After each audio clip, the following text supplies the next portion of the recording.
इस divine grace अभय चरणारविंद भक्ति वेदांत स्वामी श्रील प्रभुपाद की जय। इस्कॉन प्रतिष्ठाताचार्य डिवाइन ग्रेस श्रील प्रभुपाद की जय। अनंत कोटि वैष्णव भक्तवृंद की जय। नामाचार्य श्री हरिदास ठाकुर की जय। प्रेम से कह श्री कृष्ण चैतन्य प्रभु नित्यानंद श्री अद्वैत गदाधर शिवासादि गौर भक्तवृंद की जय। राधा कृष्ण गोपीनाथ राधा कुंज श्याम कुंज गोवर्धन की जय।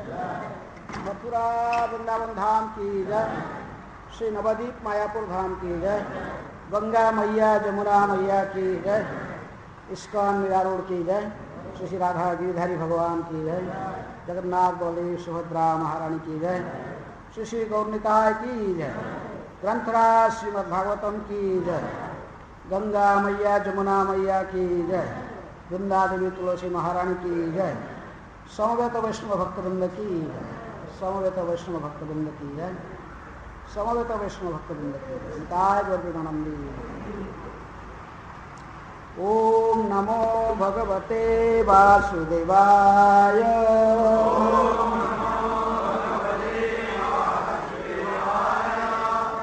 ओम नमः भगवते वासुदेवाय।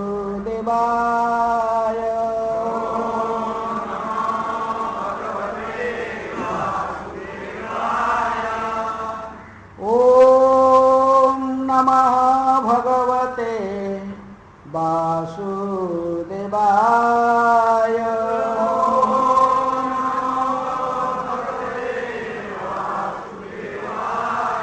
नारायणं नमस्कृत्य नरं चैव नरोत्तमं देवीं सरस्वतीं व्यासं ततो जयमुदीरये। नष्टप्रायेषु भद्रेषु नित्यं भागवत सेवया। भगवते उत्तम श्लोके भक्तिर्भवति नैष्ठिकी। श्रीमद् भागवतम से पाठ।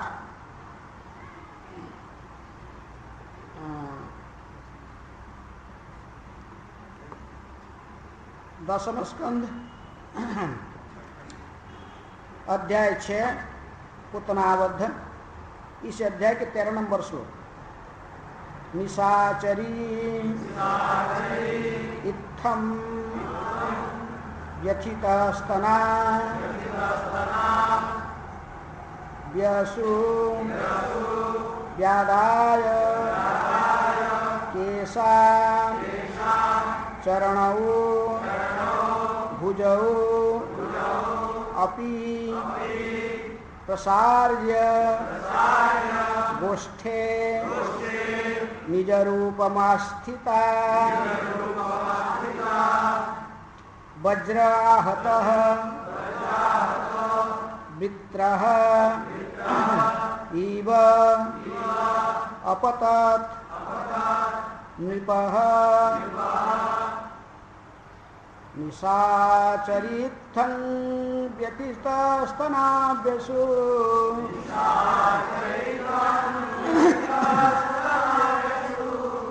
व्यादाय केशां शरणौ भुजावपि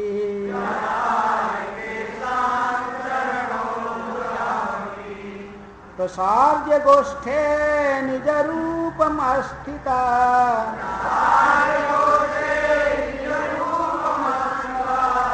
वज्राहत वृत्रैवापतं नृपः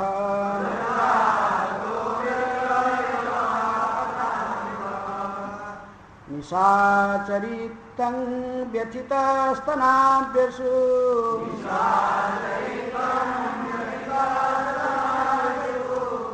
बादाय केशां शरणौ भुजावपि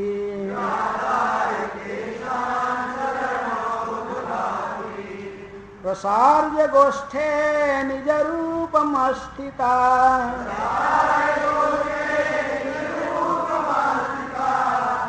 वज्राहतो वृत्रः इवापतत् नृपः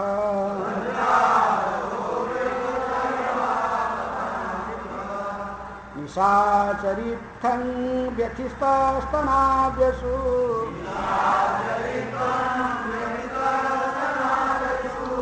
व्यादाय केशां शरणौ भुजावपि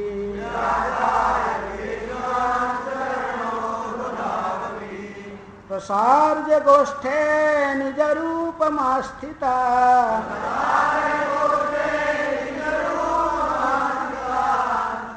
वज्राहत वृत्रः इवापतत् नृपः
माताएं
शब्दार्थ निशाचरी राक्षसी ने इत्थम इस तरह व्यथित स्तना स्तन पर दबाव पड़ने से दुखी व्यसुः प्राण छोड़ दिया व्यादाय मुँह फैलाकर केशान बालों का गुच्छा चरणऊ दोनों पांव भुजऊ दोनों हाथ अपि भी प्रसार्य फैलाकर गोष्ठे गोचर में निज रूपमा स्थिता अपने मूल आसुरी रूप में स्थित वज्राहतः इंद्र के वज्र से मरा हुआ वृत्रः वृत्रासु इव सदृश अपतत गिर पड़ी नृपः हे राजन। अनुवाद तथा तात्पर्य कृष्ण कृपा स्मृति अभय चरणारविंद भक्ति वेदांत स्वामी श्रील प्रभुपाद जी के द्वारा जगत गुरु श्रील प्रभुपाद की जय। अनुवाद इस तरह कृष्ण द्वारा स्तन पर दबाव डालने से अत्यंत व्यथित पुतना ने अपने प्राण त्याग दिए। हे राजा परीक्षित, वह अपना मुंह फैलाए तथा अपने हाथ पांव और बाल फैलाए अपने मूल राक्षसी रूप में गोचर में गिर पड़े, मानो इंद्र के वज्र से आहत वृत्रासुर गिरा हो। दोहराइए। इस तरह कृष्ण द्वारा स्तन पर दबाव डालने से अत्यंत व्यथित पुतना ने अपने प्राण त्याग दिया। हे राजा परीक्षित, वह अपना मुंह फैलाए तथा अपने हाथ, पांव और बाल फैलाए अपने मूल राक्षसी रूप में गोचर में गिर पड़ी, मानो इंद्र के वज्र से आहत वृत्रासुर गिरा हो।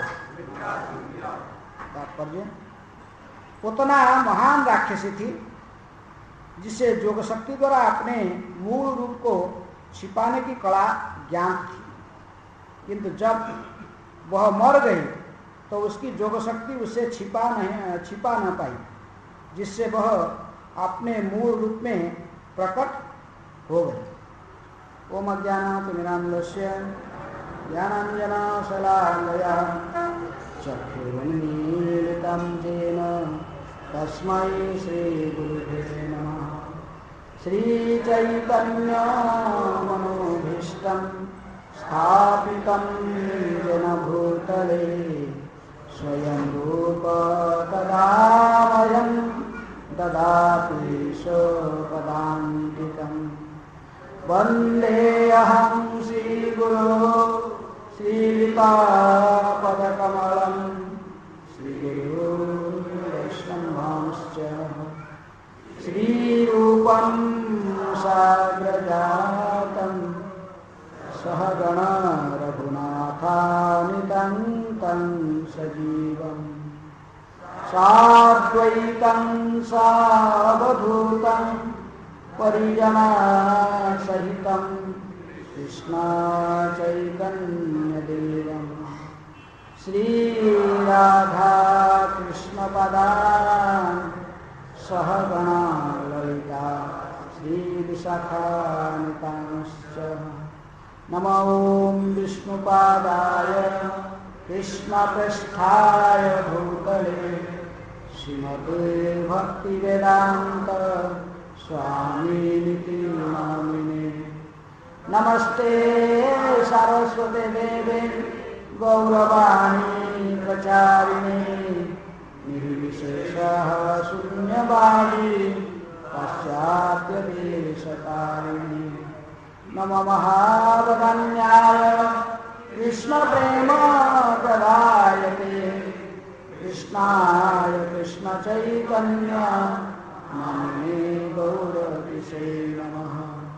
हे कृष्णा करुणा सिंधु दीनबंधु जगत्पते गोपेशः गोपिकाकान्त राधाकान्त नमोस्तुते।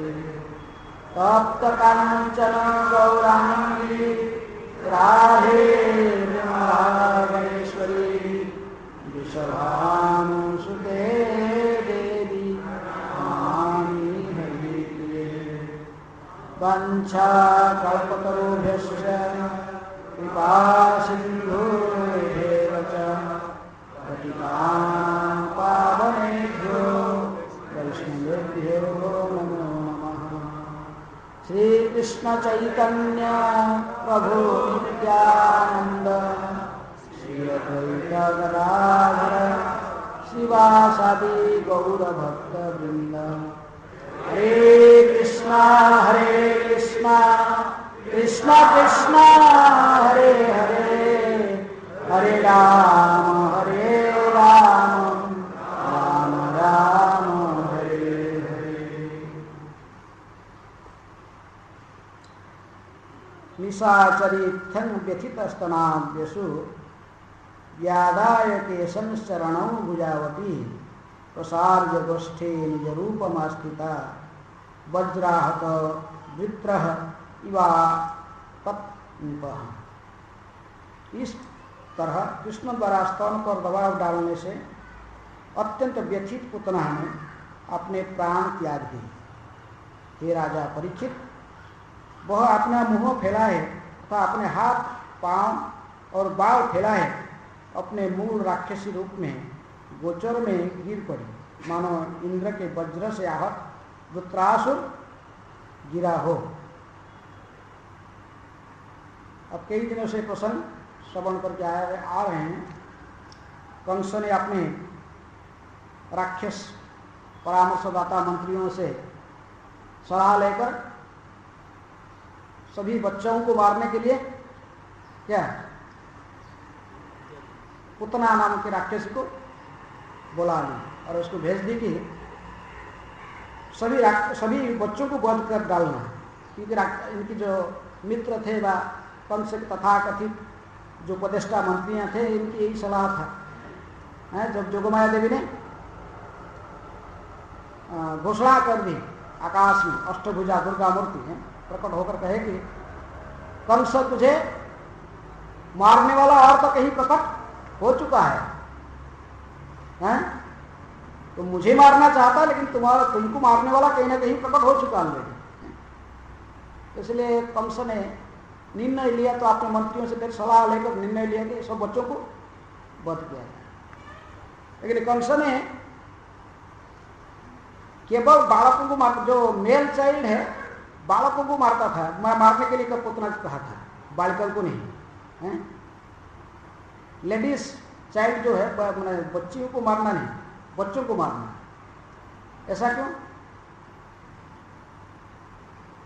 ललित माधव नाटक के प्रारंभ से ऋतुभूषण इसको वर्णन करते हैं कि ये जो अष्टभुजा दुर्गा मूर्ति जो कंस को कहे थे कि तुमको मारने वाला और कहीं प्रकट हो चुका है।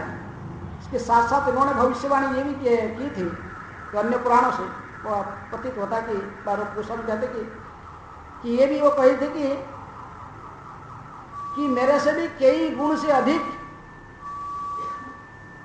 सुंदरी तथा कई गुण से अधिक योग शक्ति संपन्ना, मेरे से भी अधिक प्रभावशाली मैंने भगवान ने विष्णु माया विष्णु की शक्तियां और भी कई जन्म ले चुके हैं बालिका के रूप में, और इनको यदि कोई शादी कर सकता है तो कृष्ण को भी वो पराजय करने में शक्ति प्राप्त कर सकता है, अपराजय हो सकता है। तो इसलिए जोगमाया देवी ने कहते कि कृष्ण तो बालक के रूप में कहीं ना कहीं जन्म ले चुके हैं, लेकिन इनके साथ साथ उनकी भी जो शक्तियां अल्लाह की शक्तियां कहीं ना कहीं अन्य स्थान पर सब जन्म ले चुके हैं, और इनको जो शादी करेगी वो तो त्रिपुरा विजयी कृष्ण को भी विजय कर सकते हैं। तो इसलिए कंस ने यह निर्णय लिया था कि केवल मेल चाइल्ड, पुतना को कहते कि जितनी मेल चाइल्ड है इनको मार डालना, और जो फीमेल चाइल्ड है इनको सब लाकर मुझे यहाँ लाकर मुझे अर्पण करना, मेरे मुझे देना, फिर मैं इनको भविष्य में इनको लालन पालन इनसे बड़े होने के बाद मैं ही इनको शादी करूंगा। इसके प्लान ऐसा ही था। तो इसलिए वो पुतना ने केवल बच्चों को मारता था, घूम घूम के बच्चों को मारता था। और इसकी असली रूप कैसा था, ओरिजिनल रूप यहाँ पर राक्षस रूप में कहा गया, मूल रूप, लेकिन अन्य पुराण में जैसे हरिवंश पुराण और विष्णु पुराण, ब्रह्म पुराण आदि अन्य पुराण में, पुरोहित पुराण में ये कहा गया कि प्रकृति में वो एक क्या पक्षी की रूप जैसे था, क्योंकि बकी अहो बकियन स्तनकालकूटम, ये बकासुर की बहन थी। कौन? पुतना। इसलिए उन सब पुराण में ऐसे वर्णन आते थे कि वो भी ऐसा ही पक्षी स्वरूप थी, उसकी ओरिजिनल रूप जो थी पक्षी स्वरूप है। पक्षी के रूप में जो प्रथम पहले जो वहां से आया भाग कर, कहाँ से? कंस की मथुरा से कंस कहने पर जो आया आकाश में एक दिन अर्धरात्रि में, इस श्लोक में से पहला शब्द आ रहे कि क्या? निशाचरी। ये निशाचरी का अर्थ क्या? जो रात्रि में विचरण करती है। ये राक्षस ऐसे होते खेचरी उनको कहते हैं, तो बोल कहते हैं खेचरी कहते हैं। ये रात्रि में विचरण करते हैं, अर्धरात्रि में। पुतना जब निकली वहां से मथुरा से गोकुल में भगवान जन्म को उस समय नंद भवन में थे, इसलिए अर्धरात्रि में ही निकली, पक्षी के रूप में वहां से आई। आकाश में आकर गोकुल में उतर कर बहुत जोर से चिल्लाई, बहुत जोर से आवाज की, सिंह की गर्जना जैसा। इसकी बात में अपने मन से बहुत जोर से हंसते हंसते फिर अपने स्वरूप को बदल ली। लेकिन प्रथम रूप में जिस रूप में वो आई थी, कई पुराण में इसके वर्णन तो पक्षी रूप में थी, पक्षी रूप में आई थी और अर्धरात्रि में आकर यहाँ पर अपनी को ड्रेसिंग पर अपने मेकअप ठीक से कर ली, जैसे चाहती थी सुन, और उसको ये कला पता था कि कैसे अपने भेष को बदलना, अन्य रूप धारण करना। पिछले श्लोक में आपके ऊपर तात्पर्य में लिखे कि इसको ये भी कला पता था कि कैसे आकाश में उड़ना, बिना जान वाहन से, कोई एरोप्लेन के बिना व हेलीकॉप्टर के बिना या किसी अन्य यंत्र चालित विमान के अलावा वो अपने को स्वयं को ऐसे उड़ सकती इसमें आकाश में। तो कहते आज भी भारत में किसी प्रांत में ऐसा ही भी ऐसे ही तंत्र विद्या के माध्यम से कुछ कला इनको पता है, कुछ लोगों को ये भी ऐसा ही बड़े क्या है लकड़ी के साथ लकड़ी के को सहारा करके उसी में से वो ऊपर उठ के जहाँ भी चाहते हैं वहाँ जा सकते हैं कुछ क्षण में, यानी कुछ जरूरत नहीं, कुछ ही क्षण में वहाँ पहुँच सकते हैं। ये आज भी ये कला लोग जानते हैं, मैंने कुछ लोग जानते हैं, विशेष रूप में आसाम साइड में कामाख्या, कामरूप कामाख्या उस साइड में कुछ तांत्रिक ऐसा ही आज भी है। आपको ऐसे तंत्र मंत्र पानी करके ऐसे छिड़क देगा तो आपको भेड़ बना सकता है, बांध देगा घर में, हैं? तंत्र विद्या आज भी है तांत्रिक प्रभाव, लेकिन ये तांत्रिक प्रभाव किसके ऊपर पड़ता है? अभक्तों के ऊपर। भक्तों के ऊपर तंत्र विद्या काम नहीं करता। जहाँ पर हरे कृष्ण मंत्र के कीर्तन होता है वहाँ पर प्रभुपद ने बोले, जहाँ पर लोग हरे कृष्ण मंत्र की कीर्तन करते, हरे कृष्ण कृष्ण कृष्ण हरे हरे, हरे राम राम राम हरे हरे, महामंत्र की कीर्तन हो रहा है, भागवत के श्रवण हो रहा है, तो वहाँ पर तंत्र विद्या नायक काम नहीं करते हैं। जहाँ पर श्रीमद् भागवत की पारायण होता है, भगवान स्वयं किस रूप में आए इस कलयुग में? भागवत के रूप में और हरिनाम के रूप में। ये दोनों की चर्चा जिस स्थान पर होता है वहां पर तंत्र विद्या के प्रभाव नहीं डालता है। तांत्रिक था, भक्ति विनोद ठाकुर के जीवन में यहाँ पढ़े विशिकेशन था, वो तंत्र विद्या के प्रभाव भक्ति विनोद ठाकुर के ऊपर डालना चाहता था, बुरे क्या शक्ति को छोड़ता था, लेकिन भक्ति विनोद ठाकुर भागवत को पढ़ रहे थे, भागवत की आवृत्ति करने के कारण वो कुछ नहीं, वो आया उनके पास आया, वो वापस जाके फिर उसे जो छोड़ा था इनको वही तांत्रिक का ऊपर आक्रमण करने लगा। तंत्र विद्या से यदि किसी को बुरा करने के लिए कोई कुछ शक्ति प्रयोग कर देता, जी उसके पास में आकर यदि वो उसका पर प्रभाव नहीं डालता तो वापस जाके फिर जो छोड़ा था उसी को फिर आक्रमण करेगा। तो जहां पर हरे कृष्ण कीर्तन, एक्चुअली कृष्ण ने ये बड़ा बुद्धू है, कौन? कंस पुतना को जो भेजे थे अपने बच्चों को मारने के लिए, जहां पर भक्तों की बच्चा को मारने की शक्ति उसके पास नहीं था। जहां पर हरे कृष्ण कीर्तन हो रहा है, भागवत पारायण हो रहा है, भक्ति कर रहे हैं, तो उनकी बच्चों को मारने के लिए इसके पास शक्ति नहीं था। प्रैक्टिकली तो सब कंस के मित्रों की सब बच्चों को ही मारता था। कौन? पुतना। जो लोग हरे कृष्ण कीर्तन नहीं करते थे, भागवत पाठ नहीं करते थे, भक्ति नहीं करते थे, भगवान के शरण में नहीं थे, और उनको बच्चों को मारने में ये बड़ा सक्षम थी, लेकिन भक्तों के बच्चा को मारने में इनके पास यही शक्ति नहीं था।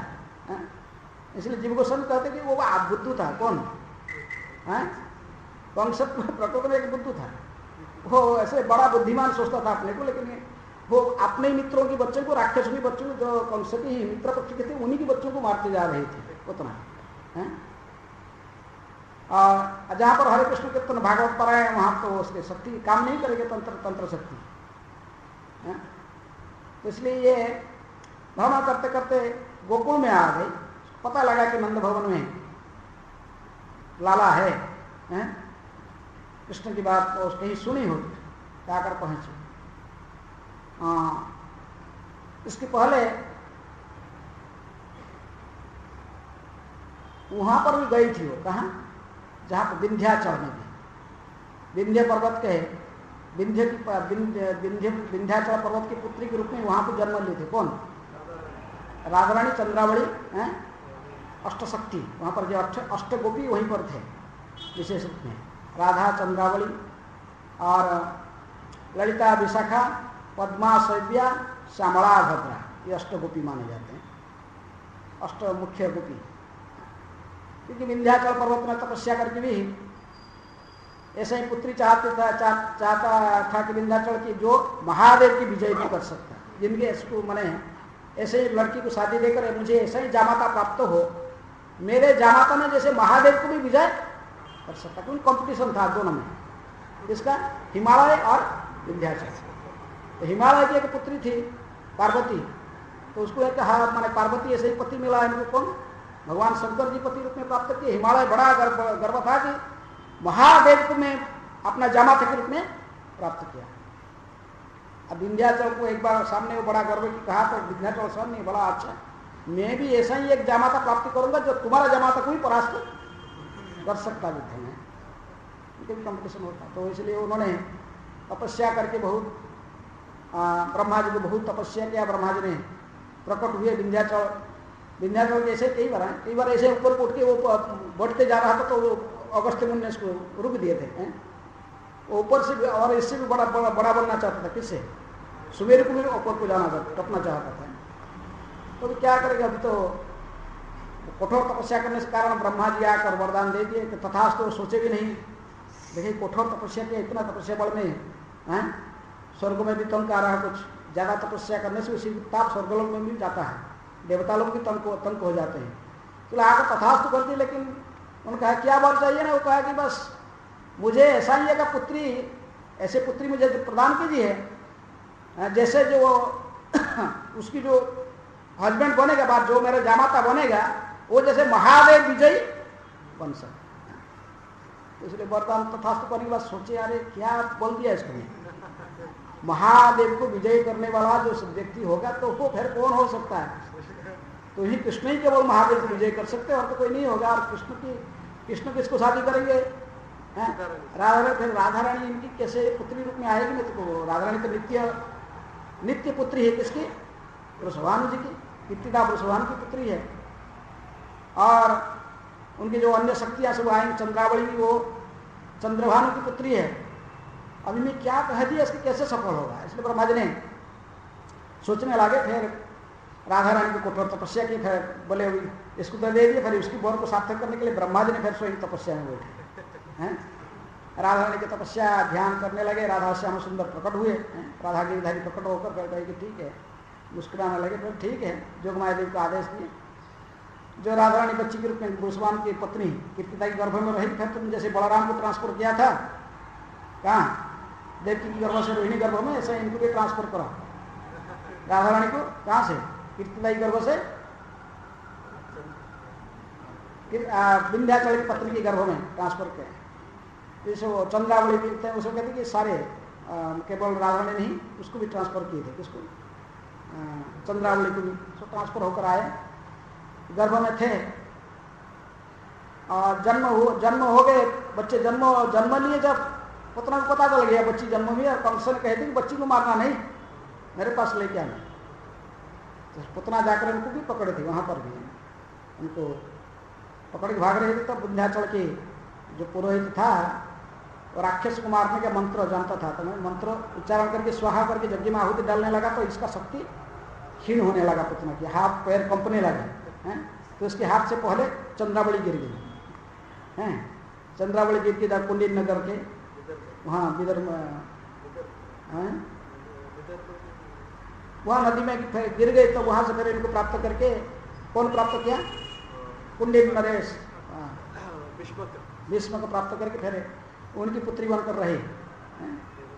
तो बड़ा कहानी है। तो फिर जो आपको ललित माधव के प्रारंभ में पढ़ोगे इसको डिटेल बता देंगे। और राधा रानी और अन्य गोपियां तो ऐसे ही पुतना लेकर भाग रहे थे, लेकिन ब्रज में आते ही, ब्रज के ऊपर आते ही सब एक एक करके हाथ से गिरने लगे। जमुना में गिर गई विशाखा, राधा रानी भी हैं। तो इसलिए बात में पूर्णवासी कह रही कि मैं फिर राधा रानी को पानी से उठाकर, तो ये सब अष्टकन्या को उठाकर अलग अलग गोपों को अपने पुत्री के रूप में पालन करने के लिए दे दी थी। और राधा रानी को मिलाकर दे दी इनको, किसको? मुखरा, जसोदा की भाई, जो कि कीर्तिदा की माँ, उसको दे दी कि ये तुम्हारी ही पुत्री का लड़की है, कहा के देते। तो इसलिए वो लालन पालन करने लगे। तो इस प्रकार राधा रानी की, तो ये होने के बाद फिर आया, पता चल गया कि इसको फिर कृष्ण, ये नंद के लाला भी जन्म लिया इधर। इसलिए अर्धरात्रि में आई अपना, फिर गोकुल में निर्जन स्थान में उतारकर अपने वेशभूषा पूरा बदलकर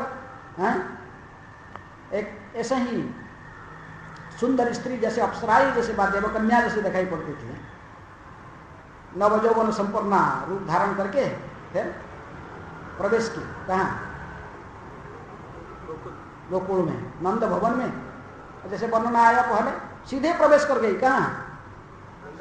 जिस कमरे में सोए हुए थे भगवान को सुलाया गया था। लेकिन कुछ शास्त्रों में कहा गया कि ब्रह्मविद्या पुराण में और हरिवंश पुराण में अन्य कहते कि नहीं, वो छक्कड़ में थे, नहीं किया इसको कहते हैं बैल का गाड़ी।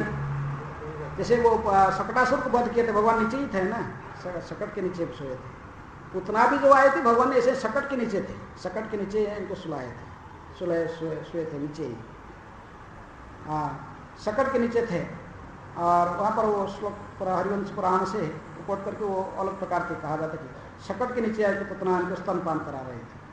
लेकिन भागवत में से नहीं वर्णन नहीं है, भागवत में से आप श्रवण करके आए कि पूरे डिटेल सीधे जगह भगवान ने डायरेक्ट उसी कमरे में चले गए नंद भवन में, अपने अंत कक्ष में कमरे के अंदर भगवान ने सो रहे थे। ये सब झूठा नहीं, अन्य अन्य पुराण में जो होता है हम इसको झूठा नहीं कहेंगे, क्योंकि श्रुति शास्त्र की निंदा नहीं कर, जैसे चौथा अपराध है। ये अन्य अन्य कल्प से लीला ऐसा ही थोड़ा सा परिवर्तन होता है। कभी पुतना का वध तो होता है, लेकिन अन्य अन्य कल्प में थोड़ा सा लीला में परिवर्तन हो जाता है। लेकिन भागवत में जो लिखा गया उसके आधार पर हम देखें कि प्रकृति में वो अंत कक्षा में सोई हुए थे भगवान कन्हैयालाल, वहाँ पर विश्राम कर रहे थे। पुतना बड़े सुंदर मातृवेश से अपने को सजाई थी और कमल की फूल हाथ में घुमाते हुए जा रहे थे। तो गोपियां सोचे कि स्वयं साक्षात कौन आ गई? लक्ष्मी वैकुंठ से पधारी है, देखने जा रहे अपने प्राणनाथ कृष्ण को, नारायण को देखने जा रहे हैं। कोई बाधा नहीं थी इसके स्वरूप में। प्रभुपाद कहते कि ये प्रकृति में ऐसा नहीं, ये है कि प्रकृति में भगवान की जोगमाया शक्ति ऐसा ही कर रही थी कि कोई इसको पहचान नहीं पाए। पुतना मरेगी ना, पुतना कैसे मरेगी जब ये पहले से रुक देंगे तो कैसे उसको कैसे रुका जाए? लेकिन जीव गोस्वामी कहते कि नहीं, जब वो आ रहे जो पुतना प्रवेश कर रही थी, इसको माँ यशोदा रोहिणी ने रुक दिए, पूछे कहाँ जा रही? तो उन्होंने कहे कि कहाँ से आई, इसके एड्रेस मांगे तो वो कहे कि मैं मथुरा की ब्राह्मण की पत्नी हूँ और तुम्हारे घर में नया बच्चा जन्म हुआ सुनकर मैं आशीर्वाद देने आई हूँ। मैं सभी बच्चे जिनके घर में नए बच्चे जन्म होते हैं तो आशीर्वाद देने के लिए आती हूँ। मैं एक ब्राह्मण पत्नी हूँ, मथुरा नगर की, वहाँ से आई। तो आचार्य लोग ने अपने अपने मतामत लिखते हैं और उन्होंने आकर सीधे गई और वहाँ पर, लेकिन पुतना देखते ही पता लगा ले कि ये साधारण बच्चा नहीं। तो पहले श्रवण कर चुके आप इस कथा में। गोद में भगवान ने इसको देखते ही क्या किया, आँख बंद कर लिया। थोड़ा देख के आँख बंद कर ली।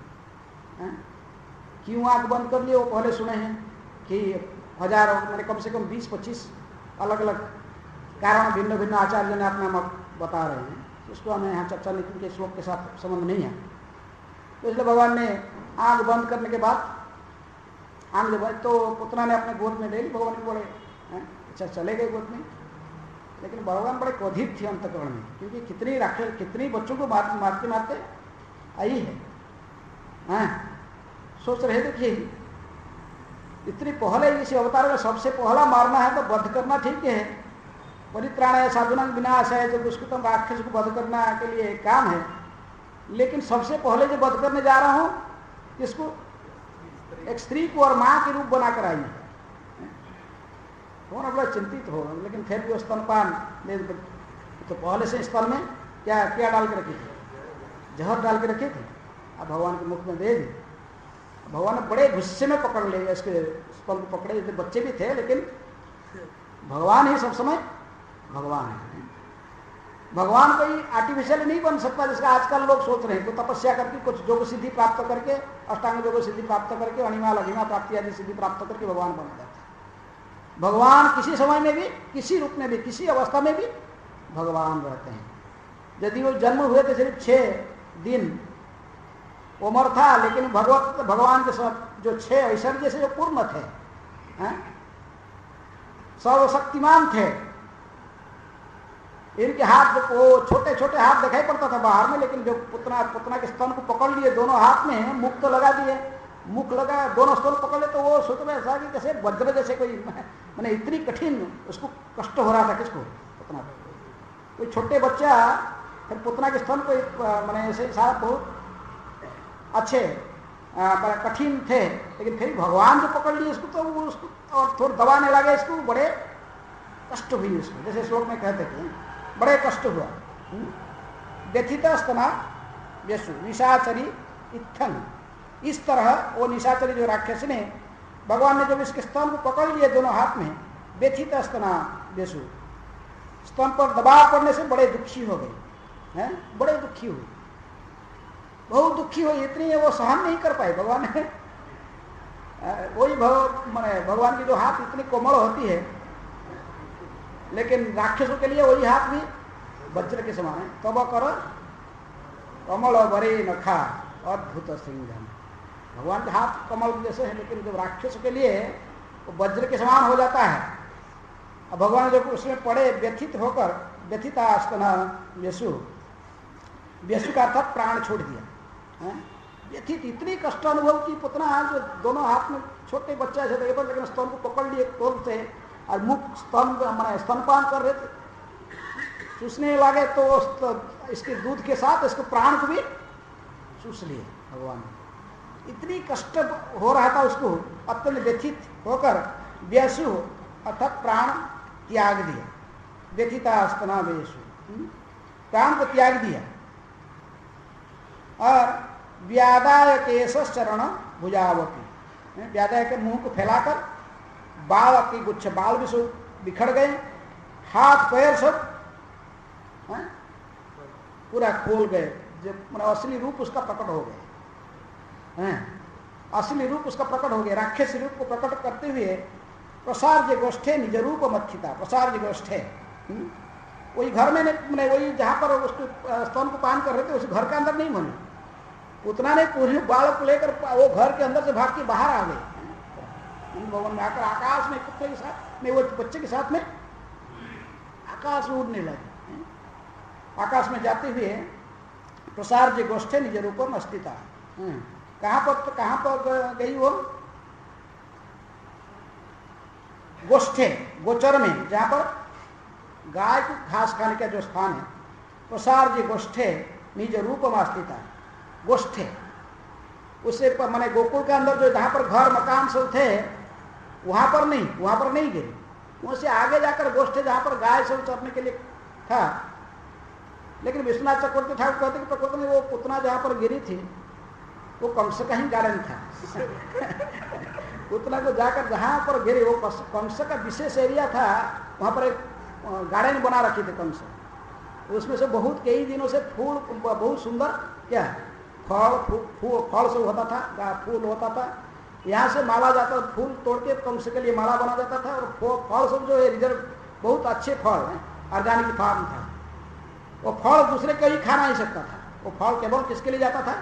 कंस के लिए। वो फ्रूट गार्डन, फ्लावर गार्डन जो कंस का प्रकृति में, उसी के ऊपर जाकर पुतना गिर, पुतना गिरकर उसी कंस की जो गार्डन को उसी को चुर चुर कर, कितने माइल तक था आगे वर्णन आए हैं, 12 माइल इतनी एरिया वो गार्डन जो था कंस के, इतनी विशाल गार्डन के ऊपर, उसी के ऊपर गिरा और सारे उसके जो फल फूल का वृक्ष सब चूर चूर हो गए। तो वहां हाथ पैर को फैलाते हुए कैसन शरणों भुजावपी, व्याद मुख खोलते हुए, व्यादाय मुख पूरा खोल गया उसके मुख है, चिल्ला रही थी, बहुत जोर से आवाज कर रही थी, छोड़ दो मुझे, छोड़ दो, छोड़ दो, है चिल्ला रही थी। भगवान क्या सुने? भगवान सुनते नहीं, छोटा हुआ वो तो बड़े क्रोध में पकड़े हुए हैं इसके स्तन को, और सोच रहे तो छोड़ दो बोलने पर सुने नहीं। तो इसलिए आगे जब बड़े व्यथित होकर भगवान ने जो स्तन को पकड़कर दोनों हाथ से पकड़े थे, तो बड़े कष्ट को जब मृत्यु के समय कितनी यंत्रणा होता है आपको पता है। इतनी यंत्रणा नहीं होने से 10,000 बिच्छू एक साथ में काटने से जितनी कष्ट होता है, इतनी कष्ट होता है, इतने कष्ट नहीं होने से आसान से प्राण शरीर से छूटता नहीं है। तो इसलिए पुतना के प्राण जब शरीर से छूट गया आपको पता होना चाहिए कि कितनी कष्ट हुआ होगा, पुतना को कितनी कष्ट होने पर वो प्राण को छोड़ा है, कि प्राण त्याग दिया। केवल भगवान ने कुछ नहीं किया, केवल स्तन पकड़े थे, छोटे छोटे हाथ दिख रहे हैं, और उसको इतनी कष्ट हुई, इसलिए मुख खोलते हुए केश को बिखर गई, और बाहु इसके हाथ पैर से विस्तार करते हुए प्रसार की गोष्ठे को जाकर उसी फैलाकर गोष्ठे निज रूप में स्थिता, निज रूप में स्थिता, इसके ऊपर भिन्न भिन्न आचार्य भिन्न कमेंट्री करते हैं कि निज रूप अस्थिता क्या है, इसका अर्थ क्या है। साहब मुझसे प्रभुपाद ने लिखी कि बस क्या अपने ओरिजिनल राक्षसी रूप में प्रकट होकर गिरे, जिसमें उसकी जैसे आयतन था कि 12 माइल एरिया को कवर करके गिर पड़ी हुई, ओरिजिनल राक्षसी रूप उसकी ओरिजिनल थी इसी रूप में। और वो ऐसा क्यों प्रकट हो गया, ऐसे ही राक्षसी के रूप में क्यों गिर पड़ा, अपने रूप को क्यों प्रकट किया। श्रीधर स्वामी कहते कि प्रकृति में मृत्यु के समय में सभी को अपना पाप को खोल देना चाहिए, जो अपना जो कुछ पाप जीवन काल में किया था, जो उसको जो छुप की कुछ गुप्त भाव से छुपा किसी रूप में ओरिजिनल आइडेंटिटी को छुपा करके हम कभी कभी इधर से झूठ मूठ जो कुछ पाप करते हैं मृत्यु के समय में इसको सब खोल देना चाहिए। यदि पाप को मृत्यु के समय में नहीं खोलेगा फिर अगला जन्म में भोगना पड़ेगा। पुतना तो और भोगना नहीं था, और भगवान के हाथ में मर रहे तो उसको कहाँ जाना, भगवान के धाम में जाने हैं। तो इसलिए वो सब कुछ अपना जो पाप है उसको सब खोल दी, मैं कौन हूँ। मृत्यु के पहले है मृत्यु के जब कम से कम मृत्यु के समय में व्यक्ति जीवन काल में जितने जो कुछ पाप किया है, बुरा कर्म किया है, इसको सारा खोल देना चाहिए, इसको बोल देना चाहिए, सारे बोल देना मैं इसे क्या क्या किया हूँ, क्या क्या काम किया है, कि बुरा काम किया है, जो पाप किया है, अपना ओरिजिनल स्वरूप को खोल देना चाहिए मृत्यु के समय में। यदि इसको नहीं खोलोगे, छुपा के रखोगे, फिर अगला जन्म में इसको भोगना पड़ेगा। उतना तो अगला जन्म नहीं लेना है, सीधा इसको जाना ही, भगवान के हाथ में मर रहा है, भाई पोत में जाएगा। कंगबा दयालु शरण, भगवान के हाथ में मर रहा हो तो जाएगा। तो इसलिए मृत्यु के समय में इसको सारे पाप खोल दी कि मैं हूं कौन, देखो ओरिजिनल स्वरूप मेरा देखो, जो पाप मैंने ओरिजिनल जो इसका राक्षसी रूप को प्रकट कर दिया। प्रभुपाद जी लिखते कि ये भी है कि कोई व्यक्ति कितनी बड़ा योग शक्ति को हासिल करें, सिद्धियां करके ही, बहुत तपस्या करके जो योग शक्ति योग सिद्धियां को प्राप्त करके रखा है, लेकिन मृत्यु के साथ साथ ये सारे योग शक्ति उसका समाप्त हो जाते हैं।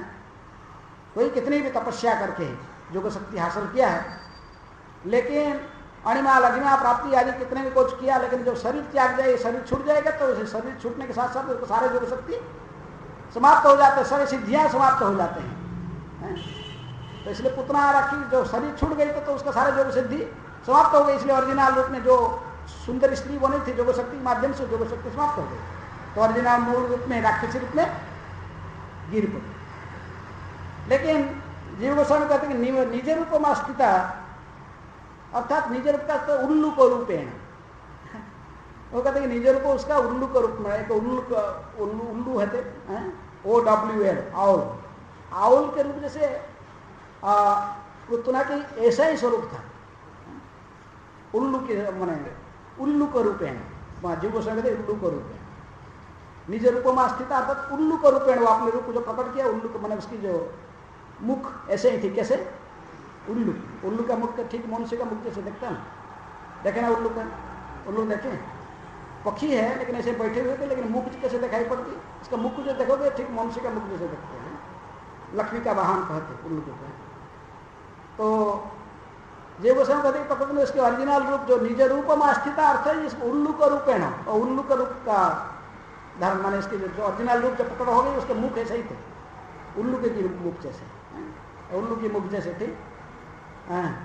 हो सकता कि जो अन्य पुराण में कहा गया कि पक्षी माने वो पुतना की बकासुर की बहन होने के कारण बकासुर जैसे कि पक्षी का कैसे रूप था उसका, बगुला के रूप था, ये भी ऐसे पक्षी रूप होगी, लेकिन ये पक्षी कैसे थे ना, उल्लू का रूप है ना, उल्लू के जैसा, उल्लू का मुख मनुष्य जैसे दिखाई पड़ते थे, लेकिन पक्षी भी थे और मुख मनुष्य जैसे। ऐसा जीव गोस्वामी अपने कमेंट्री मैंने लिख रहे कि तो निज रूप में स्थिति का अर्थ उल्लू का रूप है, उल्लू का रूप ऐसे प्रकट करके ही तो गिर पड़ी। प्रसार से गोष्ठे निज रूपम स्थिता, अपने उस मूल रूप को प्रकटित करते हुए आसुरी रूप में स्थित है। आसुरी रूप, मूल जो राक्षसी रूप, चाहे राक्षसी हो लेकिन इतनी विशाल थी, कितनी विशाल, कितनी जगह पर फैले गई, 12 माइल इतनी एरिया को कवर कर है। तो ये ओरिजिनल रूप उसका होने पर वो जो चलती थी तो कितना होगा, तो इतना तो खड़ा होती तो इसका सिर कितना ऊपर जाता होगा, 12 माइल ऊपर है। ऐसा हो सकता है। तो मथुरा में रहते थे पुतना, तो कंस के सामने आते थे, कोई कंस बुलाते थे तो आते थे, तो उसमें इतना विशाल रूप लेकर आते थे, इतने विशाल रूप लेकर आती होगी कंस के सामने। कंस बोला पुतना को, पुतना कैसे जब आई तो कंस के सामने, तो इसे 12 माइल ऊंचा इतने बड़े रूप राक्षस रूप लेकर आई हैं, रूप बदल देती है। तो जो भी है यहाँ पर भिन्न भिन्न आचार्य अपने मता निज रूप आस्थित है, इसका पर बहुत सभी आचार्य अपने अपने मता, जीव गोस्वामी, चक्रवर्ती पाद और क्या श्रीधर स्वामी सब अपना अपने मत देते हैं। निज रूप आस्थित है, ये निज रूप क्या था, उतना के निज रूप को धारण प्रकट करते हुए ये गिर पड़े हैं। ये निज रूप रखे बना, लेकिन सब कहते कि राक्षसी का रूप था ये, लेकिन राक्षसी रूप जो था कैसे था, कोई कहते पक्षी का रूप था, कोई उल्लू का रूप है ना, कोई है जो कहे उल्लू का रूप, कहीं कहते कि नहीं राक्षसी के रूप था, विशाल राक्षसी। आगे कहेंगे उसके दांत कहते हैं बड़े बड़े थे, सो आगे वर्णन हो गया आस्ते आस्ते। तभी आगे इसको उपमा दी जा रही कि लास्ट लाइन में वज्राहत विग्रह इव अपतत निप, इस उपमा दी गई जो पुतना मरकर गिर पड़ी जमुना के जमीन के ऊपर, इतना विशाल गाय को पूरे चूर चूर कर दिए, इतने सारे वृक्ष सब इसके शरीर में दब गए, सब शरीर जो पुतना गिरी थे सारे वृक्ष चूर चूर हो गए, उनके ऊपर गिर पड़ी। ऐसा ही लग रहा था कि जैसे इंद्र ने जब वज्र निक्षेप किया किसके शरीर के ऊपर, पुत्रासुर के शरीर के ऊपर वज्र निक्षेप किया, तो उन्होंने भी ऐसे ही भयंकर रूप को, अपने स्वरूप को व्यक्त करते विशाल राक्षस के रूप में जमीन पर गिर पड़ा था। ऐसा ही प्रतीत हो रहा था जब पुतना भगवान स्तन, यहाँ पर वज्रपात में कोई इंद्र आकर वज्र नहीं चलाया था पुतना के शरीर में, केवल भगवान ने उनकी पुतना के दोनों स्तन को पकड़ के कठोरता से पकड़कर मुख लगाकर उसके प्राणवायु को चूस लिए स्तन से। केवल ऐसे भगवान ने स्तन को पकड़ने से ही इतनी कष्ट होने लगा, उसके प्राणवायु निकल गई शरीर से, इतनी जंत्रणा, असह्य जंत्रणा सहन नहीं कर पाई, और वो इसे ही चिल्लाते हुए गिर पड़ी। ऐसे लग रहे थे जैसे ही कोई इसके शरीर में वज्रपात किया, जैसे पुत्रासुर के शरीर में वज्रपात किए थे कौन, इंद्र ने। इस प्रकार ऐसे बाह्य रूप से प्रतीत हो रहा है कि कोई इंद्र हो कि इसका पर वज्रपात कर दी, वज्र इंद्र के हाथ में रहता है, तो पुतना के शरीर में कोई वज्रपात कर दिया, तभी वो इतने अकस्मात गिर पड़े। अकस्मात ऐसा ही आकाश से आते हुए बच्चे तो उसके स्तन पर भगवान नहीं थे, छाती पर थे, बच्चे पर स्तन को पकड़ के रखे थे कभी भी, अब तो वहीं वो गिर पड़े, इतनी बड़े एरिया को कवर करते हुए गिर पड़े। उतना राक्षसी थी जिसे योग शक्ति अपने मूल को छुपा नहीं पाई, क्योंकि योग शक्ति मृत्यु के साथ साथ समाप्त हो जाती है। लेकिन भक्तिविनोद ठाकुर कहते कि पुतना राक्षसी ये किसकी रूप, ये पहला राक्षस भगवान मार रहे हैं। सबसे पहला राक्षस को वध किए गोकुल में आने के बाद, और इसकी कृष्ण संगीता में भक्तिविनोद ठाकुर कहते कि ये किसको रिप्रेजेंट करती हैं, आध्यात्मिक जीवन में सबसे पहले हमको किसका जरूरत पड़ता है, गुरु का। तो फॉल्स गुरु, ये फॉल्स गुरु का रिप्रेजेंट करती है पुतना। फॉल्स गुरु का अर्थ क्या, हिंदी शब्द क्या है, मिथ्या गुरु, चिटिंग गुरु है। ये क्योंकि माँ की वेश बनाकर आई थी, लेकिन वो माँ नहीं थी, अंतकरण में पूरा कुभावना भरा था कि उसको जान से मारेंगे, लेकिन ऊपर से वो भेष बनाकर आई थी, माँ की भेष बनाकर रूप को बदल कर आई थी। इसलिए इनको इस प्रकार आज संसार में भी कई लोग गुरु की भेष धारण करके गुरु अपने को ऊपर से बन जाते हैं, गुरु फॉल्स गुरु बनते हैं, क्योंकि पूजा मान प्रतिष्ठा की इच्छा लेकर समाज में कुछ धन कमाएंगे, कुछ पद प्रतिष्ठा ख्याति बढ़ेगा, ऐसे ही भावना लेकर योग्यता न होने पर भी अपने भेष ऐसे धारण कर लेते हैं। कैसे? गुरु का भेष, आचार्य के भेष धारण करके बस लोगों को चीटिंग करते हैं। ये आध्यात्मिक जन्म गुरु रूप में भ्रमण कर लोगों को ऐसा ही जाकर बच्चों को सब बारे जो इनोसेंट है, जो आध्यात्मिक जीवन में बच्चे हैं, जो दीक्षा में अभी शुरुआत करने भक्ति जा रहा है, स्तनपान करना ढूंढ रहा है कि माँ के स्तनपान करेगा, अर्थात गुरु की अन्वेषण में है, तो ऐसा ही लोग आकर इनको चीटिंग करते हैं, जैसे पुतना राक्षसी जैसे। ऐसा ही लोग जो गुरु वेश धारण करके बैठने वाला व्यक्ति के पास में जाता और वो फिर चीटिंग गुरु और क्या कहते हैं, लोभी गुरु और पापी चेला। ये तो एक तो बाहर रूप से सही कुछ लोग अपने को गुरु रूप में वेशभूषा धारण करके रहते हैं, और कुछ लोग हैं दूसरे अंतकरण में उन्होंने सोचते हैं कि मन के द्वारा कि हम भौतिक ज्ञान को प्राप्त करके कर्मकांड और ज्ञानकांड की जो नॉलेज वेद इसको प्राप्त करके हम बहुत बड़ा, हम ही असली आचार्य हैं। इनको ज्ञान के अहंकार रहता है, पता प्रकृति में इनको पता ही नहीं है जीवन का लक्ष्य क्या है, भक्ति नहीं करते, लेकिन ज्ञान कांड और कर्मकांड को आश्रय करके उसी ज्ञान के माध्यम से जो वैदिक ज्ञान प्राप्त किए उसी के माध्यम से वो अपने के गुरु समझते हैं। मन के मन में मन ऐसे विचार लेंगे हमसे और कोई ज्यादा नहीं जानने वाला है, लेकिन प्रकृति में कर्मकांड ज्ञानकांड सकली विषय भांड। अमृत बलिया जेऊ खाए नाना जोनी सही फिरे तदर्ज भक्षण करे तारा जन्म अधपति चाहे। जैसे ज्ञानकांड कर्मकांड को असली जीवन का लक्ष्य समझते हुए स्वीकार कर लेगा तो उसके परिणाम क्या होता, ये विष का भांड है, सो अमृत सोचकर इसको पीने जा रहा है, पी लेता है, लेकिन ये तो होता क्या, विष के भांड है। यदि कृष्ण के सब, यदि कृष्ण आश्रय में जो ये कृष्ण भावना में है तो बच पाएगा, नहीं तो ये जो कर्मकांड ज्ञानकांड रूपी विष के भांड को पुतना जैसे राक्षस स्तन पर लेपन करके आए थे। आज जो देखिए इनोसेंट, कितने इनोसेंट बच्चों के से मार के आए थे आध्यात्मिक। तो इस प्रकार आध्यात्मिक जीवन में जब प्रवेश करना चाहते हैं इनोसेंट लोग को ये धोखा देते रहते हैं।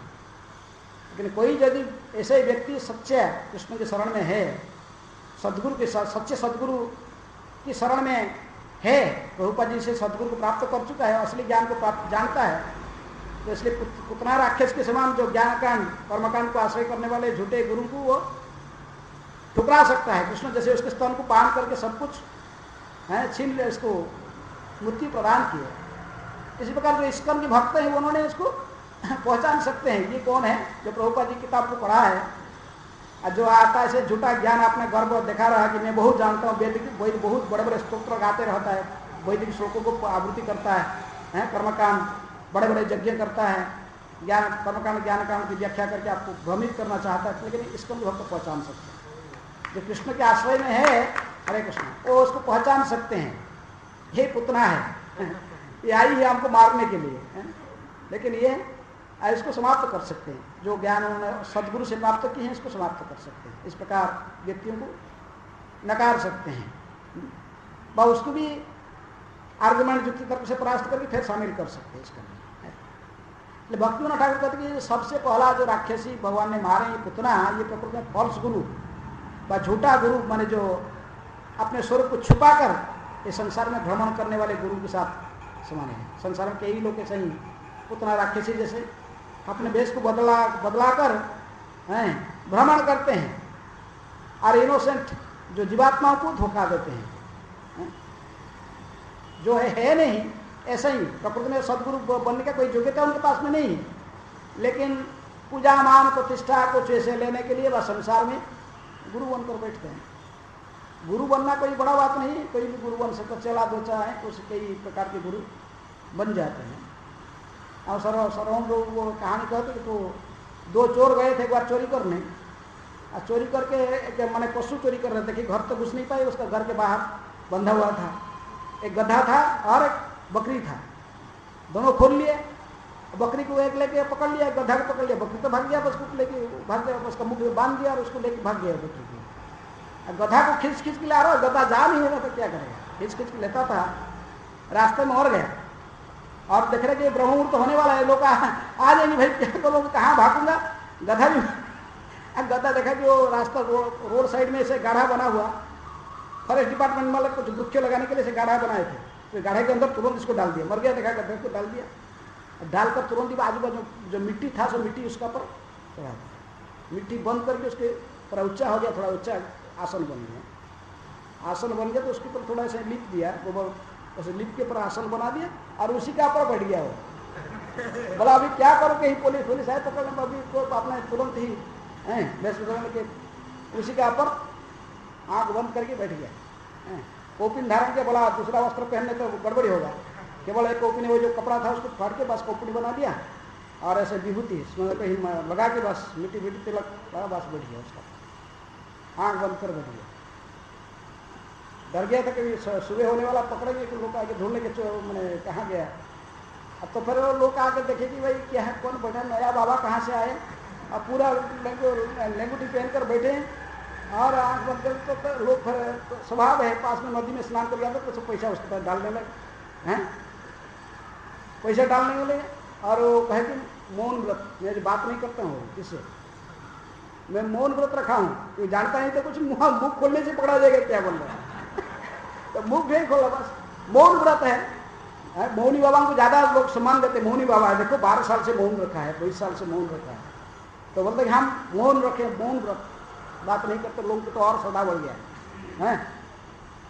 तो आस्ते आस्ते आते थे, कोई कोई स्त्रियाँ सब आने लगे, बस दक्षिणा मिलते रहा और लोग प्रणाम करते करते कई लोग बोले कि बाबा हम आपको, आपका हमारे शिष्य, हमको शिष्य बना दो। बाबा फिर आपने जो आता बोले आप बात नहीं करते, लिख लेते, कोई जो भी आया ओम नमः हरि भी नहीं, हरि ओम नमः शिवाय, उसी मंत्र लिख देते थे, बोला जाओ इसको जब, तो ऐसे बड़ा गुरु बन गया आस्ते आस्ते हैं। जो पहले बकरी चोरी किया, साथ में गए तो चोरी करने के लिए, एक दिन देखा कि बाबा कहाँ पकड़ हो गई, चारों साइड से हजार लोग आ रहे बाबा जी के पास में, और बाबा जी का है ये होता ना, कोई लोग ऐसा ही झूठे अपने बाबा जी का मैंने गुरु बन जाता है, कोई भी कुछ आता है, हाँ बोल हो जाएगा, जाओ तुम्हारा काम हो जाएगा, तो 100 लोग आ गया तो 100 लोग को ऐसे बोलते रहे, सबको बोल दिए कि हाँ तुम्हारा काम हो जाएगा, तो कम से कम इसको तो 20 लोग का हो जाता काम। जिनका काम हो गया तो बोलेंगे बाबा का क्या, बाबा का चमत्कार है, बस वो फिर प्रसाद करते रहे, फिर और लोग आते रहे। अब तो वो जो बकरी वाला चोर था, बोला नया बाबा बोल 1000 लोग जा रहे, वो घूमते घूमते आया, बाबा कैसे देखता हूँ, आगे दिखा रही ये तो वही है, साथ में गया था मेरा, ये गधा लेके आया था, और गधा कहाँ गया, तो उसको देखकर वो तुरंत इंगित किया है, चलो बोला कि इसको अंदर ले जाओ, अंदर कमरा में बैठाओ, मेरे पर्सनल कमरा में बैठाओ, बात में मिलता हूँ।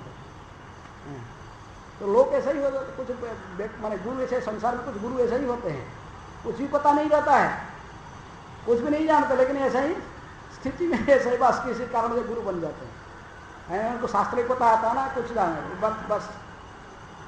तो ऐसे ही जो ठग गुरु है, ऐसे पुतना की रिप्रेजेंट करते उसी के, इसलिए भक्ति में ठाकुर कहते कि सबसे पहला जो राक्षस को भगवान ने मारे, पुतना है राक्षस ही, ये उसी के रिप्रेजेंट करते, फॉल्स गुरु है, वो है नहीं माँ है नहीं गुरु, लेकिन अपने को प्रेजेंट करती है ऐसे कि मैं गुरु हूँ, माँ के रूप में जैसे पुतना आई। इसलिए भक्तों को बड़ा सावधान रहना चाहिए, पहचाने ठीक से, कैसे पहचान सकते, यदि जो कृष्ण के आश्रय में रहेगा, कृष्ण कृपा पे गुरु में, जो आपने भगवान आपको गुरु नहीं दिया, आप स्वयं अपने बुद्धि बड़ बुद्धि खर्चा करके कुछ चुनना चाहोगे तो ठग जाओगे हैं। पहले तो इसलिए प्रभुपाद ने भक्ति ठाकुर ने सतर्क करा कर देखिए बद्ध जीव को कैसे गुरु चुनना है, उसकी बड़ा सावधानी से सतर्कता से हैं शास्त्र साधु से देखना चाहिए, सिलेक्ट करें, साधु शास्त्र के माध्यम से गुरु को चुना जाता है, और विशेष में कृष्ण के पास में प्रार्थना करने से। कृष्ण यदि कृपा करके आपको गुरु देते हैं सदगुरु, फिर वो सच्चे आप प्राप्त करोगे, नहीं तो आपके मन में भी कुछ ऐसा ही भावना है कर्मकांड ज्ञानकांड व योग सिद्धि प्राप्त करने का, फिर आपको ऐसे ही गुरु मिल जाएंगे। कैसे उतना जैसे जो सिद्धि, जो प्राप्त करने वाले, जो सिद्धि को प्राप्त करने वाले, कुछ चमत्कारी दिखाने वाले गुरु मिल जाएंगे और फिर आप भी भवसागर से पार नहीं हो पाओगे, ये बहुबंधन में रह जाओगे। ठीक है, समय हो चुका है। कोई प्रश्न है किसकी? वो समय अधिक हो गया।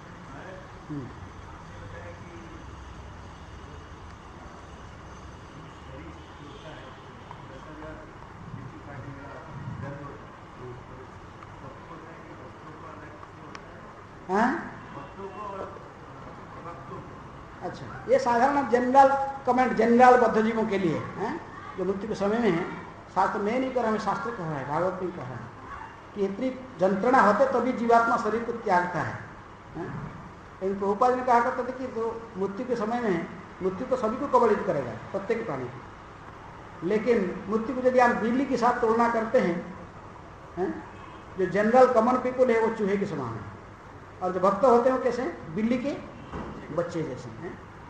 काल अस्मिन, भगवान कहते हैं मैं ही काल के रूप में प्रकट होता हूँ, काल के रूप में सभी की परमाई को हरण कर लेता हूँ, मृत्यु के रूप में मैं ही प्रकट होता हूँ। लेकिन बिल्ली उसी मुख में जो चूहा को पकड़ते हैं उसको मरना नहीं चाहता, क्योंकि उसको आसक्ति है संसार में, इसीलिए इसको जंत्रणा अनुभव होता है कि शरीर के प्रति उसकी आसक्ति है, शरीर को छोड़ना नहीं चाहता। ये सब सोच के रखा मैं मेरा सब रखा, ये त्याग की नहीं जाना चाहता, तो इसलिए इसकी जंत्रणा अनुभव होता है। लेकिन भक्त तो इससे आसक्ति ऐसे ऑलरेडी मुक्त है, आसक्ति उसको है नहीं। वो जानता है कि मृत्यु मुझे आया तो ठीक है, मेरे माँ ने मुझे बिल्ली की बच्चे जैसे सोचती है, माँ मुझे ले जा रही है, यहाँ से कोई अच्छे जगह में ले जा रहे हैं, इसलिए यदि माँ के मुख में भी वो पकड़े, उसको बिल्ली पकड़ी है मुख में, दांत में, वही दांत में पकड़ी है, लेकिन बच्चा नहीं डरती है, बच्चा तो बड़े हिलते डुलते हाथ को पैर को चलाते रहे। लेकिन वो चूहा को पकड़ती तो चूहा को कैसे जंत्रणा होता है? चूहा को मुख में पकड़ी है, लेकिन जानती कि मरने वाला है तो उसको कष्ट होता है। इसलिए भक्तों की जन्म मृत्यु किसके हाथ से?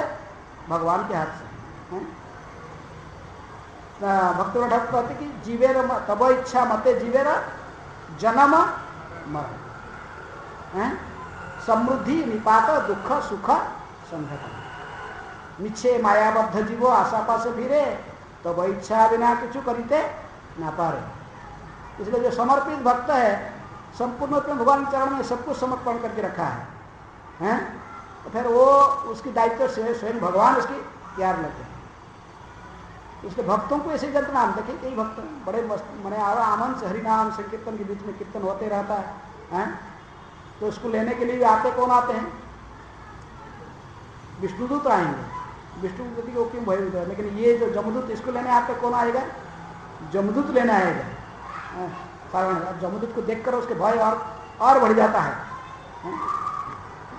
चिल्लाते रहता है।